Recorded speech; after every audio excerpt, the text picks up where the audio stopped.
Sit back and think about it. Think about it. Think about it. Think about it. Think about it. Think about it. Think about it. Think about it. Think about it. Think about it. Think about it. Think about it. Think about it. Think about it. Think about it. What's up, y'all? This is Nitro with the Disconnect, and we back. Today we got a good friend of mine, Danell Tipton, world champion bull rider, right here in Spencer, Oklahoma, 73084. You didn't know. Question. From, the rodeo that you got going on out here, I see a lot of kids. What's the thing they do? Is that the Mud busting. Mud busting. Is that how they start out bull riding? Yeah. I tell you what. Training. Yeah, that's where it kind of basically starts at. You know, when you have a lot of kids that come out and they want to ride sheep and all that stuff. It kind of starts. That's the format. You know, when kids get 4 years old and and up, and then it goes into bucking calves and riding steers, and then junior bulls, and then the big ones. So yeah. So bucking calves is segue into bull riding. It kind of leads on into the program. Now these is real athletes. So how do you start? What makes you start as a child to want to get on a bull? And a bull weighs how much? From 1,000 to a ton. 1,000 to a ton. Okay. So you started at what age? I started getting on steers at 8 years old. I started getting on steers at 8 years old at Clairview, Oklahoma. Clairview, Oklahoma had a rodeo and they had steer riding. So I went and got $15 from my grandma and paid my entry fees and got on and rode one down a pin and then it was on. So you felt you got the making feeling. money, yeah. I working for myself. So it just kind of fell in. I didn't know I was going to do this for a living. I didn't know it was going to be a profession. You know, it was something I was having fun for kids. And just like kids having fun now, yeah. Playing basketball, baseball, whatever sports that they into right now. Shoot, now, you getting scholarships and you same thing with rodeoing. You getting scholarships for rodeoing and, they sending you to college. So it's a format that goes on. The thing about this is that you have to be your own investor. You have to say, hey, I'm investing me because it's the level I want to come to. Because now it's paying over $1 million to ride bulls. Okay. So and that I remember when we was really doing it. We was roommates. Yeah. And I remember, I think you was in Houston. Mm-hmm. And you got bucked off a bull. And what did he stepped in your? Yeah, stepped in my stomach. In Katy, Texas, I punctured a lung, cut a liver, and ruptured my spleen. And this is probably up to 1,000 pound. You said a ton. You said bulls weigh up to a ton. Went from 1,000 to a ton. So when you have something coming down in your gut like that, or and I've been broke off, throughout my career of rodeo, and I done had staples in my head, broke my jaw. Right.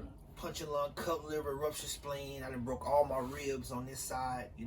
I broke the third vertebrae in my neck. Now that was pivotal for me, for us.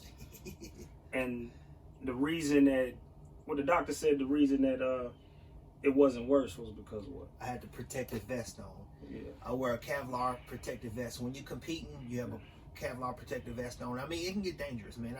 Period. So a bull that weighs a ton stepping in your stomach. How you come out of that? Well, for one thing, when internal that people don't know, when you smoking and when you're doing all that extra activity, drinking a lot, this and that, your insides is more important. I have good lungs. I never smoked a day in my life. Nothing. Never smoked no weed, no nothing. So internal, man, I've seen a lot of guys that died over the years, getting injured by bull riding and all that stuff, and it's because their organs, is not really good. Not as strong. And that's when the doctor said that if you would have been, if you wouldn't have been so healthy, exactly, it probably would have been worse. So you could have died. I could have died. Yeah, exactly. Because I was probably in a coma for about 3 or 4 days. And just blood leading off into my lung and stuff like that, so your lung could collapse, bothers your kidneys and everything else. So and still to this day, because y'all athletes, these are real athletes, This is different from running on a football field with a 300-pound guy. Oh, absolutely. Opposed to a bull that weigh a ton. Yes. So, and I know how hard you work out. I know how hard you was getting it. I remember I brought a girl to the house, and you got a picture with your shirt off and your cowboy hat and your abs glistening. And when she walked in and went, and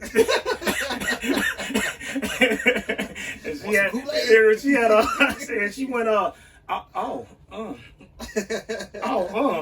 what you want for? So, but that's important. You always been about health. You always been working out. So, I mean, and that's important as an athlete. So I remember after the bull stepped in, I remember I said, Danell, I'm rapping for my life. You riding bulls for your life. And you say, hey, man, I gotta go out here and I'm gonna go to, whether you was going to Tennessee or where you was going. Yeah, absolutely. And you say, hey, man, I gotta go hit for this money right quick. And I remember you would come back and say, they bugged me off. It might have been 3 or 4 times, a couple times in a row. So you didn't come back with the money. Yeah. And so after you got injured, I said, hey, man, we can't be rapping because the rent due. You can't be jumping on the bull because the rent due. We got to do it because we want to, right? Because we feel like it that day. I remember we had that talk. I remember that. That's been years ago, man.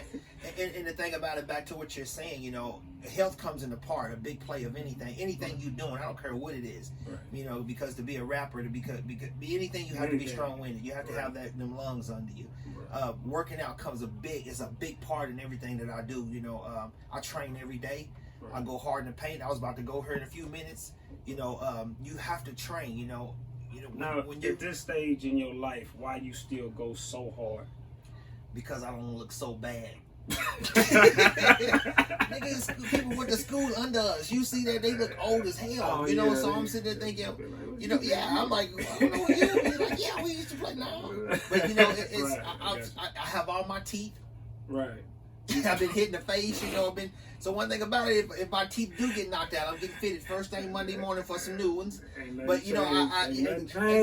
But my deal is I work out to feel great.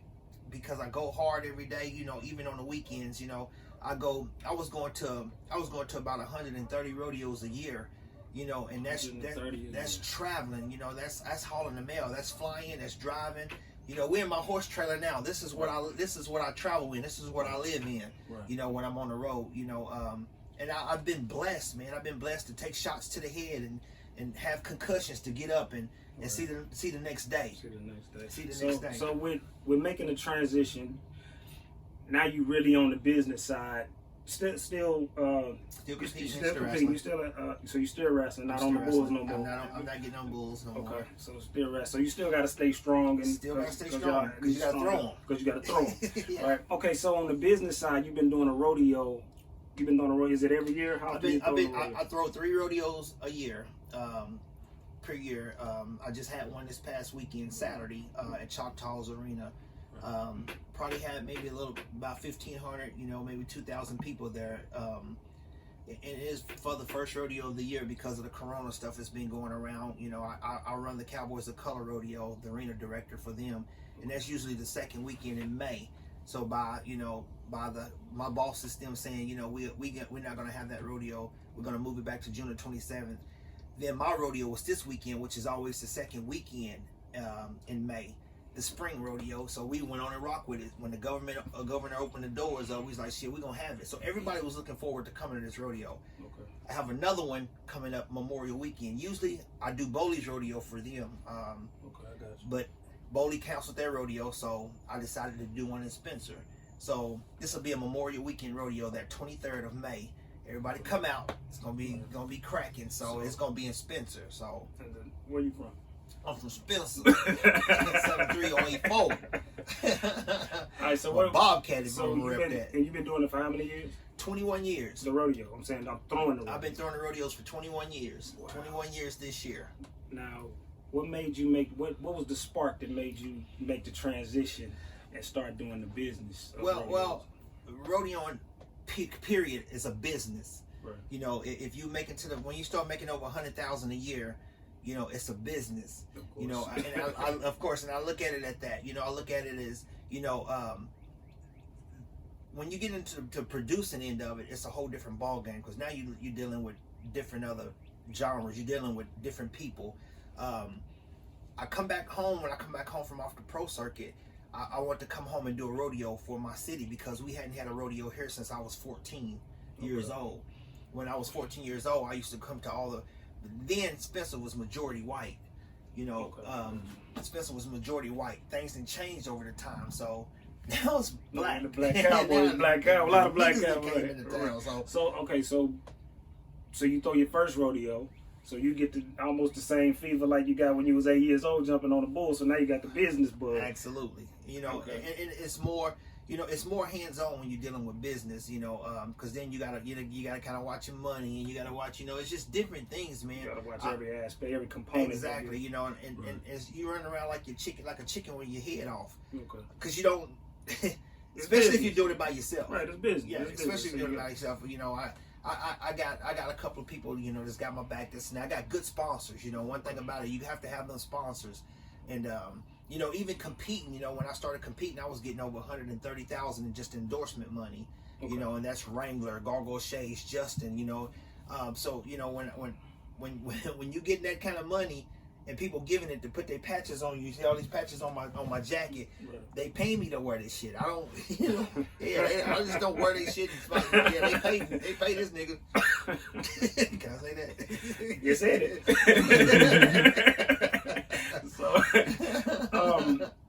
So now, what would you like people to know about rodeoing? Being a black man in rodeoing, from back then to now. I tell you what, man. When you said that, back in the 60s, and I'm gonna go farthest back in the 60s and in the early late 50s, Murders Dykeman from Houston Texans. If it wasn't so much racist back then, he would have been a world champion bull rider. Murders opened the doors up for us black guys. After Murders came about, it was Charles Sampson. Charles Sampson won a world title in 1981. He was from Watts, California. Charles was around during the Watts riots in California. So when Charles came around during the Watts riots in California, Charles was the first black world champion bull rider from Watts, California. Well, Charles was one of the guys I looked up to as a kid watching on television. Well, come on around then, you know, then you had guys like Irvin Williams from Tulsa, Oklahoma, that made the big leagues. That went to, you know, so after then, I was the second world champion, black world champion. The first in the International Pro Rodeo Association, but the second in the world. Oh, Danell Tipton. Oh, we want to do it again. Well, boys, what do you say? Numbers coming, 90 points, 9-0. Put that in your pipe and puff it, buckarettes. Oh. You know, catching up, you know, on things like, I come back home and I see these kids getting in trouble and stuff like that, and, you know, going to jail, and I have parents say, hey, can you talk to my kids? You know, they're acting up. Gotcha. You know, you get, you know, can you please, they look up to you, they got your posters on their walls and stuff like that. So I kind of say, you know what, I need to get in law enforcement, and kind of, that was the only way, because we was living in a corrupt time where officers was corrupt, and they was making kids have records at the age of 15 and 16. And so I came back home and I joined the, you know, the police department, and, you know, I got on as a reserve, you know, and that was for the point of helping kids, because there was so many bad officers that was making them, they was going to hold them down. Still is. Yeah, but you know, absolutely. And for you to say, you know, I can't fight it from the outside, I got opportunity to fight it from the inside. And I remember when you told me, hell, even as it was recent, you was like, man, I ain't want to write the tickets. I ain't want to do all that. I was just, you know, I would, you know, what some of the incidents that you... Yeah, you know, and the thing is, I don't write tickets. I don't like writing them. You know, you got to be doing some dumb shit. And still to this point, I didn't backed off from law enforcement, but I'm still involved, because, you know, I started that program, Reality Check. You know, you done been with me on a bunch of my programs. Go to a bunch of schools. We go to a bunch of schools, you know. To and try to correct and direct some kids. Absolutely. And I take kids, you know, every other Wednesday to Lexington State Penitentiary to a Scare Straight program, let them know hey, this is what that penitentiary life like. You know, I take them from there to the morgue, Right. show them, hey, this is what death Oh, you looks take like. them to the morgue. Yeah, I ain't been with you when Yeah, you took you them didn't want to go. No, I ain't I don't need it in my spirit. You didn't want to go. Right. But the thing is, so that was the reason why I got into law enforcement. It wasn't, you know, it's to help my black kids, because you don't realize how many calls I get a week. Right. You know, like, hey, man, my kid is barking out. My kid is this and that, you know. And, you know, there's good cops and there's bad cops. I don't even see myself as a cop. Right. You know, you're a helper and a mentor. There you go. And, There you go. But you have to be in order to help out. Right. So, in order to help out. Exactly. So you got to participate. You got to get There in you the go. game. I don't give a damn about nobody smoking weed. I don't care about none of that shit, because I was raised around it. Right. I never picked it up. So Right. my whole deal is, if I could say these kids that's smoking weed at 13, 14, 15 years old and say, hey, wait till you get an adult and then make that decision. We got to get you out of school first, because it can hinder you. A little structure. There you go. It can, And priority. there A you little go. structure and priority. There you go. Because it's going to be hard for you to get that job if they say, hey, we got a job for you over here, but you got to go take this drug test. This job going to pay you $20-something an hour, but you got to pass this test, and you can't. Right. And I remember you dealing with, you know, some of our kids, even some of our adults, and you'd be like, hey man, go on and Yeah. Stop. I'm gonna let you go, but go on down the street, man, because Yeah. they not gonna let you go. No. But now, since they didn't open up all the laws to where, you know, you got marijuana, medical cards and all that stuff, this and that, it's legit on that end of it. Right. But our kids out there seeing their parents and seeing everybody else doing it, so they thinking it's okay. So, you know, all the schools we done been to and we done these programs, them kids, you know, we were at Rogers Elementary. Right. That right. That's 3rd, 4th, and 5th grade.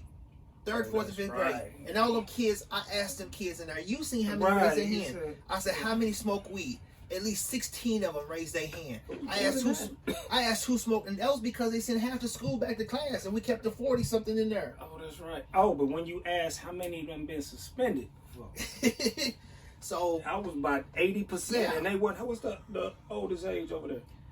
5th grade is. 10, 11 years Yeah, old. They so- all them been suspended before Yeah. they get to the 5th grade. So I mean, but that'll bring tears to your eyes if you have that passion for our youth, Right. and you know that because you can see how I get turned up. Right. You can see how I get involved. So, you know, fathers, when you dealing, we don't have no grandmas like we had. We don't have no grannies. You know, all the grandmas is what, late 30s now? They fucking.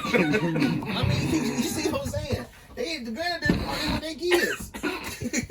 So the grandma's Yeah, the was 30. grandma's like 30s. No bull. All right, I got you. We was over there.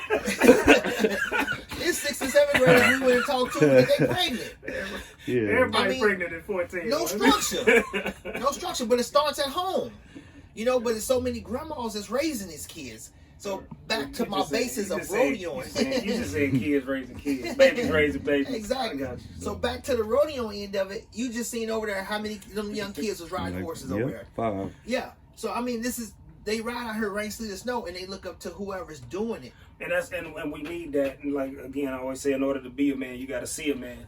And you can see LeBron or Adrian Peterson or you know, Absolutely. or you can see Danell Tipton. And this is almost an alternative because we are in the country, so it's not as common to normal people. Oh, It's not as Yeah. common, but Yeah. to see the type of money you can make, the athleticism and the structure from the rodeo. Yeah. And back to what you was just saying just then, you know, the LeBrons and all the baseball players and all that, you know, they get them $1 million contract bonuses and signing deals. The thing is, you know, when you pro rodeoing, you have to be your own investor. So, you know, you have to set up your own retirement plan, because I can go make $200,000 or $300,000 a year, but I got to know exactly, let me put this over here in this CD, and let me put this. So my retirement is set up at 50. So whenever I turn 50, I can say, shit, you know, I don't have to work for nobody the rest of my life. I can live on my investments that I rodeoed on. Right. So that's one thing you have to be sharp about. So you gotta know business. You So gotta know business. and your taxes and what you're paying Exactly. in. Your Absolutely, you know, stuff. That's you know, right. and I do invest. You know, I'm about to open up a drug testing center now in Midwest City. Okay. You know, so you know, I got all my qualifications and I did everything I needed to do. So invest in something. You got to put that money back so that shit can still keep flowing. So, let me ask you, why drug testing center? Because they opening up a lot of dispensaries, Okay. and there's none out here on this side. Okay. I don't smoke. Right. There's jobs that's gonna test you all the time. there's so many schools, as you see, we didn't went in, that most of the high schools is gonna start testing for athletes on, if they football players, Really? baseball players, yeah, they're gonna start testing, because you can't be a high kid going out there in the sun playing and falling out dying. Right. So Right, there's right, other right. things, So other it's- avenues. When I get tested for the pro rodeo circuit or for my job, I have to go get randoms or drug, that's what calls for it. I have to go plumb across town to get tested. There's nothing out this way. No, I got you. So I was sharp. So at this point, right now, 2020, what are you doing, and what do you suggest for a 19-year-old, a 14-year-old watching you? Man, for one, get you a role model and get you somebody that you can look up to, that that's legit, because a lot of our kids, they watch a lot of television, and they see some of the things that go on there. If you're a role model and they know you gang banging, they're gonna try to follow the same footsteps. Okay. They're gonna try to do the same thing. I could play a rap song around a lot of kids, and I can see so many gang signs being thrown up. Okay. Is that the route you want to go, or do you want to know that, hey, I want to be successful at what I do? I'm glad these kids are here in sports like they are. I'm glad kids just want to kind of do different things in different avenues. So there's so many kids out here got horses. I ain't never known so many damn people to move into Spencer now, Right. and they can have one piece of lot with 4 horses on it. So if we can influence some any way positive. Absolutely. It's Y'all was a at the win. rodeo Saturday, so y'all see how packed it is. You see how many people love rodeo. Right. You see how many people want to ride horses. You see how many people want to be involved. I never got so many response and calls and emails and say thank you for doing this, and hey, Okay. I just want to, I love my community. I want my community to love me. So I'm down for whatever. That's what I do. I'm a damn cowboy. This is my friend, one of my best friends, Danell Tipton, and you know me, I'm Nitro. This is the Disconnect, and this is some of our thoughts, some of our views, and we just ask y'all to think about it. Sit back and think about it. Think about it. Think about it. Think about it. Think about it. Think about it. Think about it. Think about it. Think about it. Think about it. Think about it. Think about it. Think about it. Think about it. My name is Danell Tipton. This is our 16th annual rodeo out here at Choctaw, Spring Rodeo. May the 23rd, we got another rodeo over in Spencer. I've been doing that rodeo for 21 years. Come on out, everybody, hang out, have a good time. Shit, we just kind of doing wild things out here. You can see what's going on. Once again, born and raised in this world champion bull rider, Danell Tipton. That's what's up. Oh, Danell Tipton. Oh, we want to do it again.